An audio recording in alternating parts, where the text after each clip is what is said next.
आज हम compound interest सीखेंगे। तो कंपाउंड इंटरेस्ट हम बाय फार्मूला सीखेंगे, ठीक है। तो कंपाउंड इंटरेस्ट का फार्मूला होता है A=P1+R/100 जहाँ पर A का मतलब है अमाउंट, P का मतलब होता है प्रिंसिपल, R का मतलब होता है रेट परसेंट पर एनम और N का मतलब होता है टाइम इन ईयर्स। मतलब क्या है इसका? प्रिंसिपल का मतलब क्या है? देखिए, मान लीजिए कि आपने किसी से बोरो किया 1000 रुपीज़। तो जो पैसा आपने बोरो किया या बोरो दिया, या तो उधार दो या उधार लिया, वही पैसा कहलाता है आपका प्रिंसिपल, ठीक है। तो ऑब्वियसली आपको कुछ बेनिफिट होगा तभी आप उधार दोगे या लोगे, ठीक है। लेने में आपका बेनिफिट क्या होता है? लेने में ये होता है कि भाई आपको किसी काम के लिए पैसा चाहिए, आपको मिल गया। तो बदले में जिस बंदे ने आपको पैसा दिया है उसको कोई बेनिफिट होगा तभी तो वो आपको पैसा देगा।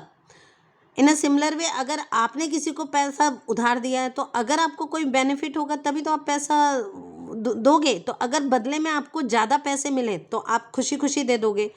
तो वही जो आपको बदले में एक्स्ट्रा मनी मिलती है, मान लिया 1000 रुपये आपने दिए और उस बंदे ने आपको कहा कि 1100 रुपये 1100 रुपीज़ वो आपको वापस करेगा, तो 100 रुपीज़ का आपको बेनिफिट होता है, वही कहलाता है आपका इंटरेस्ट, ठीक है। अमाउंट क्या होता है? टोटल आपको कितना पैसा मिला। अगर किसी ने कहा आपको कि वो आपने उधार दिया 1000 रुपये, ठीक है, और आपको पैसे मिले टोटल 1100 रुपीज़, वो आपको वापस करेगा, तो ये कहलाएगा अमाउंट। टोटल जितनी मनी आपको वापस की जाएगी वो कहलाएगी अमाउंट, ठीक है। तो इंटरेस्ट क्या हुआ? इंटरेस्ट हुआ टोटल मनी में से एक्स्ट्रा आपको कितना मिला। 1100 में से आप 1000 सब्ट्रैक्ट कर दो तो एक्स्ट्रा मनी मिली आपको ₹100। यही आपका इंटरेस्ट होता है। और ये कई बार आपको डायरेक्ट, जैसे इसमें हमने डायरेक्ट कर लिया कि भाई 100 रुपीज़ मिलेंगे, लेकिन इसी चीज़ को हम परसेंटेज के रूप में जब लेते हैं कि भाई कितने परसेंट मिला, 5% मिला, 10% मिला, कितना पैसा मिला आपको, उसी को फिर हम रेट परसेंट कहते हैं, ठीक है। तो रेट हो गया। टाइम, आपने उधार दिया या लिया कितने साल के लिए? 1 साल के लिए, 2 साल के लिए, 6 महीने के लिए, 1.5 ईयर के लिए, तो वो कहलाता है आपका टाइम, ठीक है। यहाँ जो एन का मतलब होता है, अगर टाइम ईयर्स में है तो एन की वैल्यू हो गई ईयर्स में। 1 साल लिया तो 1 आ जाएगी, 2 साल लिया 2 आ जाएगी, 3 ईयर्स आपने लिया तो 3 आएगी, ठीक है। ये हो गया आपका अमाउंट। तो इंटरेस्ट क्या हुआ? इंटरेस्ट में देखिए आपने किया था कि अमाउंट में से 1100 में से आपने प्रिंसिपल सब्ट्रैक्ट कर दिया था। तो फार्मूला क्या बना कंपाउंड इंटरेस्ट का? कि अमाउंट माइनस प्रिंसिपल। ये बिल्कुल वैसे ही है जैसे सिंपल इंटरेस्ट में फार्मूला होता है, simple interest equal to amount minus principal, वही कंपाउंड इंटरेस्ट के लिए। तो ये कोई अलग फार्मूला नहीं है, ठीक है।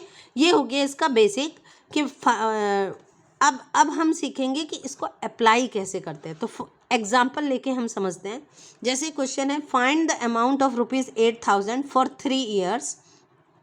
देखिए, क्वेश्चन सॉल्व करने से पहले जब भी आप सॉल्यूशन कर रहे हैं तो क्या क्या आपको गिवन है वो आपको लिख लेना चाहिए, और क्या फाइंड आउट करना है वो भी साथ के साथ लिख दो, तो आपको एकदम क्वेश्चन की लैंग्वेज समझ में आ जाएगी। यहाँ लिख रहे हैं फाइंड द अमाउंट, तो फिर ए मिसिंग है, ए क्वेश्चन मार्क, ऑफ ₹8000। तो 8000 हो गया आपका प्रिंसिपल, ₹8000। तो find the amount of ₹8000 for 3 years. तो टाइमिंग क्या दी हुई? 3 ईयर्स। तो टी की वैल्यू या कह दीजिए एन की वैल्यू हो गई 3 ईयर्स, ठीक है। एन की वैल्यू आ गई 3 क्योंकि टाइम दिया हुआ है आपको 3 ईयर्स। कंपाउंडेड एनुअली, अब इसमें यहाँ क्वेश्चन लिख दिया, कंपाउंडेड हाफ ईयरली भी होता है, कंपाउंडेड क्वार्टरली भी होता है, कंपाउंडेड एनुअली भी होता है। तो अभी हम शुरू में सिर्फ सिंपल एनुअली वाले क्वेश्चन समझ रहे हैं। नेक्स्ट वीडियो में मैं आपको हाफ ईयरली वाला भी समझाऊंगी, ठीक है। तो अभी हम कंपाउंडेड एनुअली को सीख रहे हैं। तो कंपाउंडेड एनुअली का मतलब हो गया एनुअल, जैसे आपके एनुअल एग्जाम्स होते हैं, एनुअल टर्म्स आते हैं। एनुअल का मतलब हो गया साल भर, 1 साल की बात हो रही है। एनम का मतलब भी यही होता है। पर एनम का मतलब है पर ईयर, हर एक साल, पर ईयर, ठीक है। तो find the amount of ₹8000 for 3 years compounded annually at 10% per annum. इसका मतलब है कि आपको रेट दिया हुआ है 10% पर एनम, ठीक है। अब ऑल्सो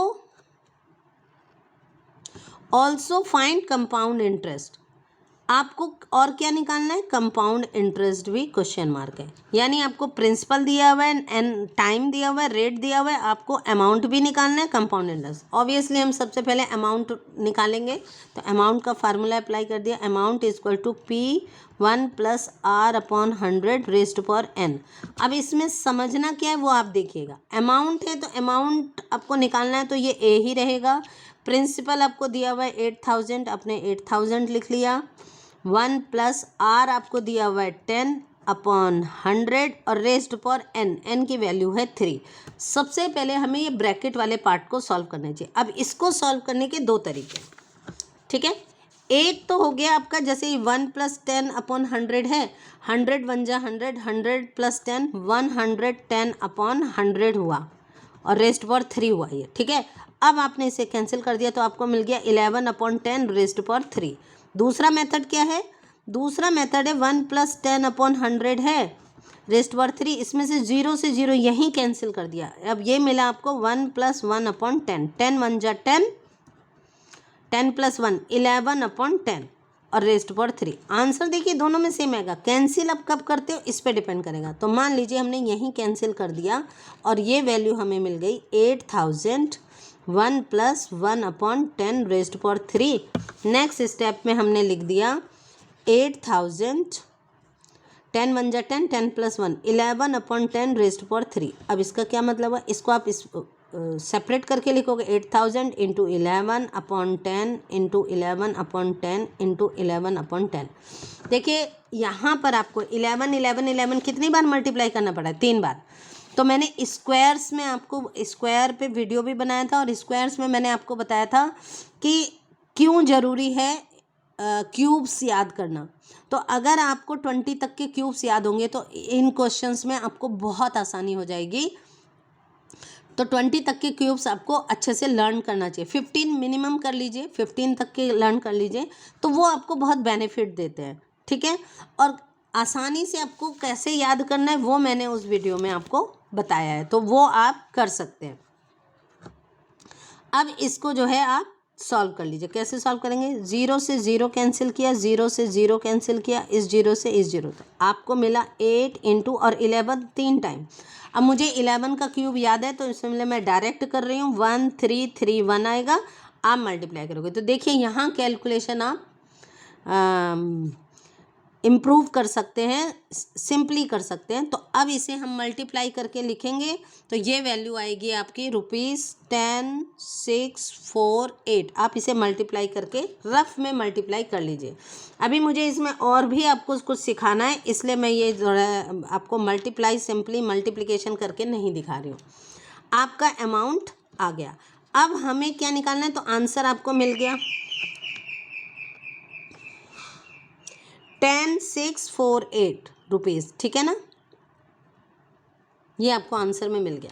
अब हमें निकालना और क्या बचा है निकालने को, कंपाउंड इंटरेस्ट। तो अब हम कंपाउंड इंटरेस्ट निकालेंगे।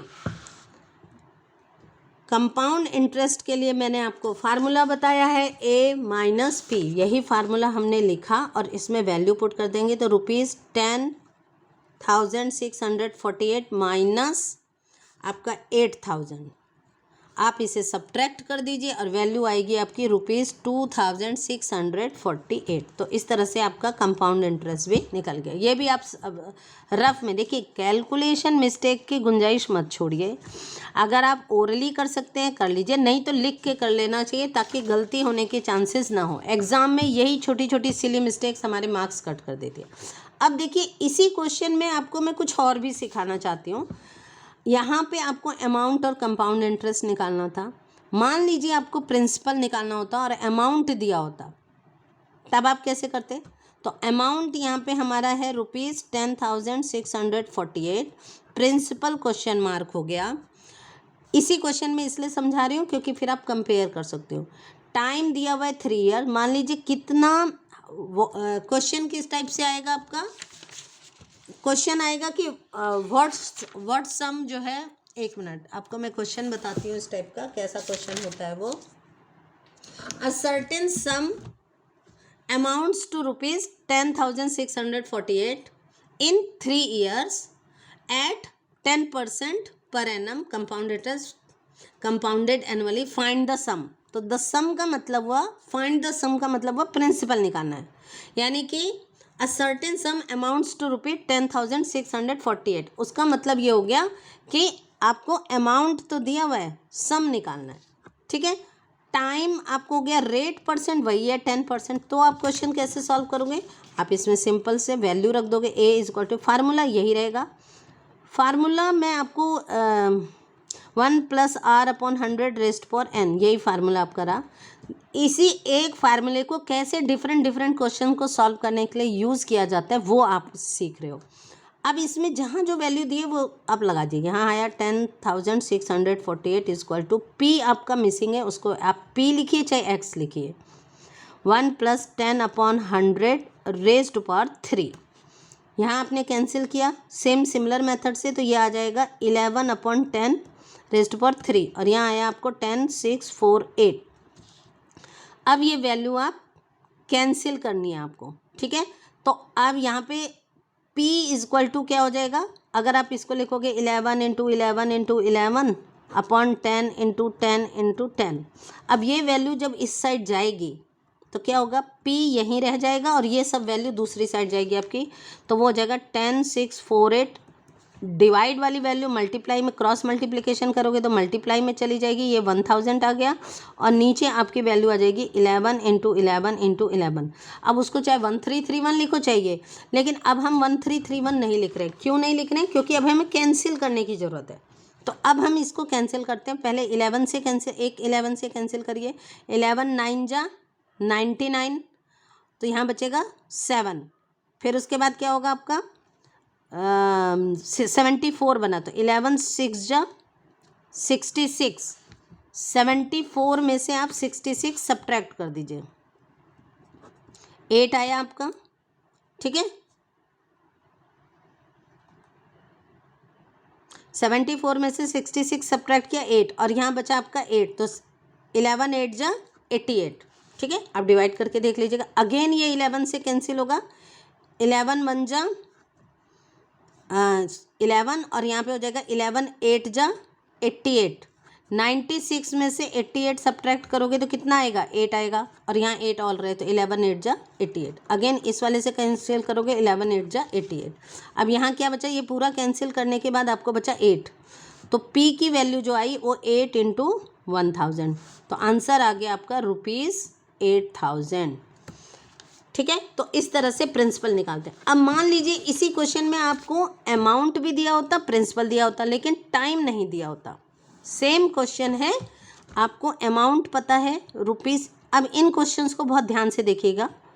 अमाउंट आपको पता है, प्रिंसिपल आपको पता है 8000, बट आपको रेट भी पता है 10%, लेकिन टाइम नहीं मालूम है। तब ये क्वेश्चन कैसे किया जाता है, तब ध्यान दीजिएगा। यहाँ पे ये फार्मूला थोड़ा सा हम रीअरेंज कर लेते हैं। अमाउंट इक्वल टू है P 1+r/100 rest for n। यहाँ पे हम अमाउंट अपॉन P कर लेते हैं। रेट निकालने के लिए भी यही मेथड अप्लाई किया जाता है, और टाइम निकालने के लिए भी यही मेथड। कैसे, सेम क्वेश्चन में मैं आपको बता रही हूँ, ध्यान से देखते जाइएगा। अब यहाँ पे आपका हो गया P, आप नीचे ले गया, तो ये हो गया आपका 1+r/100 rest for n। Value put कर दीजिए। अमाउंट है आपका 10648, और किसी मेथड से ये सॉल्व नहीं होगा, ध्यान दीजिएगा, इसलिए हम यही करेंगे। अब यहाँ पे हो गया 1+10/100 रेस्ट फॉर n, क्योंकि n मिसिंग है, टाइम n मिसिंग है। ये कैंसिल किया, यहाँ वैल्यू आ गई आपकी 11/10, सॉल्व करके 10 1 जा 10, 1 + 11 और n, और अब इसे कैंसिल करिए। अब यहाँ पे देखिए एक हेल्प मिलती है हमें सॉल्व करने के लिए। अब ये वैल्यू 8 क्या है, 2 × 2 × 2, 2 2 जा 4 2 जा 8, और ये 10 × 10 × 10, यानी कि ये वैल्यू बेसिकली बन रही है 20। अगर हम इसको अलग से सॉल्व कर लें, 10 से, मैं अलग से इसलिए कर रही हूँ ताकि मैं आपको समझा सकूँ, आप वहीं कर सकते हैं, रफ में भी कर सकते हैं। तो अब ये देखिए, ये हो गया आपका, ये 2 का क्यूब बन गया, 2 × 2 × 2, और ये बना आपका 10 × 10 × 10, यानी 3 3 के पेयर बन रहे हैं। अगर ध्यान दीजिए तो ये बेसिकली 20 रेस्ट पावर 3 हो गया, ठीक है। इसका मतलब ये दूसरी ऊपर वाली वैल्यू भी इसी रूप में आएगी। अब आप इसे कैंसिल करके सिंपलेस्ट फॉर्म में कन्वर्ट कर सकते हो, क्योंकि अभी ये कैंसिल होगा, और या फिर इसको आप मल्टीप्लाई करिए। अब लास्ट में क्या है देखिए 8 है, तो ऑब्वियसली ये जो क्यूब रूट आप निकालोगे, क्यूब रूट का एक बहुत आसान तरीका होता है, क्यूब रूट मतलब क्यूब में बदलेगा वो। अब आप अगर इनकी पेयरिंग बनाओ तो 3 की पेयर बनाते हैं, यहाँ पे सिर्फ 2 ही है, ठीक है। अब क्यूब में वैल्यूज़ लिखते हैं, 2 का क्यूब होता है 8, 3 का क्यूब होता है 27, तो यहाँ पे 10 है, इसका मतलब ये वैल्यू आएगी 2। इस वाले में लास्ट में 8 है, तो 8 कब आता है, ओनली जब 2 का क्यूब होता है तभी 8 आता है, इसका मतलब ये लास्ट वैल्यू भी 2 होने के पूरे चांसेस हैं, ठीक है। अब ध्यान दीजिए, अगर ये 20 है और ये ऊपर 22 का क्यूब बना और ये 20 का क्यूब, कैंसिल करिए, 2 1 जा 2, 2 1 जा 2, और ये बना 10, 11/10 मिलेगा। यहाँ क्या वैल्यू है 11/10, तो ऑब्वियसली ये 11/10 में ही बदलेगा। लेकिन कैंसिल कैसे आप करेंगे, यहाँ पे आप इसको सिंप्लीफाई कर दीजिए जितना आप कर सकते हैं। आपने इसको किया, 2 4 जा 8, 4000 हो गया, 2 5 जा 10, 2 3 जा 6, 2 2 जा 4, 2 4 जा 8। अगेन आप इसे कैंसिल करिए 2 से, 2 2 जा 4, 000, यहाँ कैंसिल किया, 2 2 जा 4, 1 2 6 जा 12, 2 6 जा 12, 2 2 जा 4। अगेन इसे कैंसिल करिए, ये आ गया आपका 1000, और ये कैंसिल हो जाएगा आपका, 2 1 जा 2, 3 जा 2, 3 जा 1। तो देखिए वैल्यू क्या मिली आपको, 1331/1000 equal to 11/10 raised power n। दोनों मेथड लगा सकते हैं, ये हो गया एस्टिमेशन मेथड जो मैंने पहले बताया था आपको, और ये हो गया आपने जो सिंपलेस्ट वे में कैंसिल करते, तो a और p को कैंसिल करके सिंपल वे में करती है। अब इससे सिंपल नहीं होगा, और अगर आपको क्यूब याद होगा तो आप आसानी से कर लोगे कि ये 11 का क्यूब होगा, और नहीं मालूम है तो ये आपको हिंट दे देता है, यहाँ 11 है, अब आप सिंपलेस्ट फॉर्म में कर चुके हो, तो ये ऑब्वियसली 11 का ही वैल्यू आएगी, तभी आप कंपेयर कर सकते हो। तो आप इसको फिर 11 × 11 × 11 करके देख सकते हो कि क्या ये वैल्यू आती है। तो ये वैल्यू हो गई 11/10 रेज़्ड पावर 3। यहाँ पे आपको दिख ही रहा है, ये 10 का क्यूब बन गया, ये 11 का क्यूब बन जाएगा, equal to 11/10 raised power n। इतना करने के बाद जो एक्सपोनेंट का रूल होता है कि अगर बेस सेम है तो एक्सपोनेंट आपस में इक्वल हो जाते हैं। तो ऑन कंपेयरिंग बोथ साइड, दोनों तरफ आप कंपेयर करोगे, ऑन कंपेयरिंग बोथ साइड क्या आ जाएगा आपका, n = 3, यानी टाइम आपको 3 मिल गया, ठीक है। अब इसी क्वेश्चन में अगर आपको रेट निकालना होता और टाइम दिया होता तब कैसे करते, देखिए क्वेश्चन यही है, एक ही क्वेश्चन पे मैं आपको समझा रही हूँ। ₹10,648 दिया हुआ है, प्रिंसिपल आपका ₹8000 है, रेट क्वेश्चन मार्क हो गया, टाइम आपको यानी n की वैल्यू आपको दी हुई है 3 इयर्स, ठीक है। फार्मूला अप्लाई किया, a = p 1 + r/100 raised power n amount. अब मैंने आपको बताया था रेट और टाइम अगर ये क्वेश्चन में मिसिंग हैं, इन दोनों के लिए सेम मेथड होता है, दोनों एक साथ मिसिंग नहीं होंगे। देखना, दोनों अगर एक साथ मिसिंग हुए तो फिर क्वेश्चन अलग तरीके से सॉल्व हुआ। कोई एक अगर इसमें से मिसिंग है, एक दिया हुआ है, तब हम क्वेश्चन कैसे करते हैं। तो amount upon principal equal to 1 + r/100 raised power n। जो वैल्यू दी है वो रख दीजिए, 10,648/8000 इक्वल टू 1 + r, अब आपको पता नहीं है तो r ही रहने दीजिए, अपॉन 100 रेज़्ड पावर 3। अब इसको कैंसिल करेंगे, और अभी हमने यहाँ पे कैंसिल किया, कैंसिल करके हमें वैल्यू मिली थी 1331/1000, तो हमने ये लिखा 1331/1000 equal to 1 + r/100 raised power 3। इसको आप कैंसिल कर लीजिए, तो ये वैल्यू आपको क्या मिलेगी, 11/10 रेज़्ड पावर 3। कैंसिल मतलब एक्सपोनेंट में बदल लिया हमने, एक्सपोनेंट में इसको बदल लिया, और ये हो गया 1 + r/100 raised power 3। Again exponent वाला रूल अप्लाई होगा।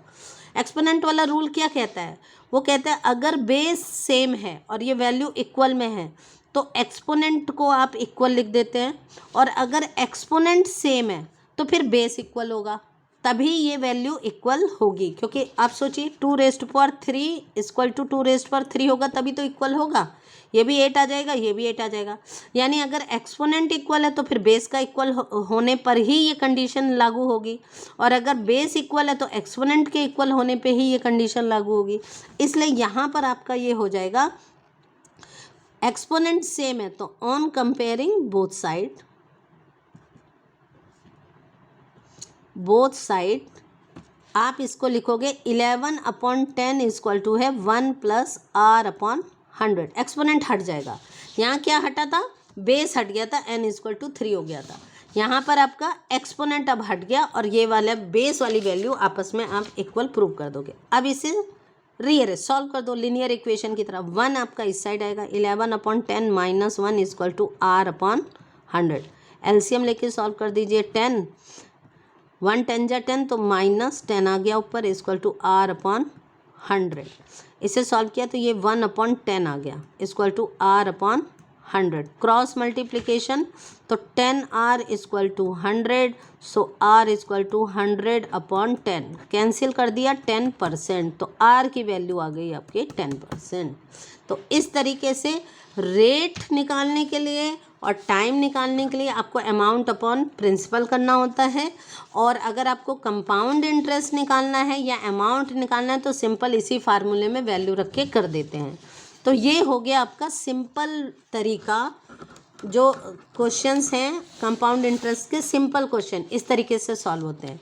नेक्स्ट वीडियो में मैं आपको अगर रेट परसेंट फ्रैक्शन में है तो कैसे क्वेश्चन सॉल्व करते हैं।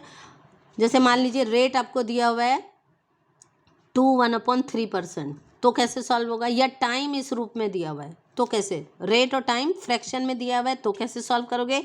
रेट अलग अलग दिया है, R1 अलग, R1%, R2%, R3% दिया हुआ है, तो क्वेश्चन कैसे सॉल्व होगा, इसके लिए फिर मैं आपको नेक्स्ट वीडियो में समझाऊंगी।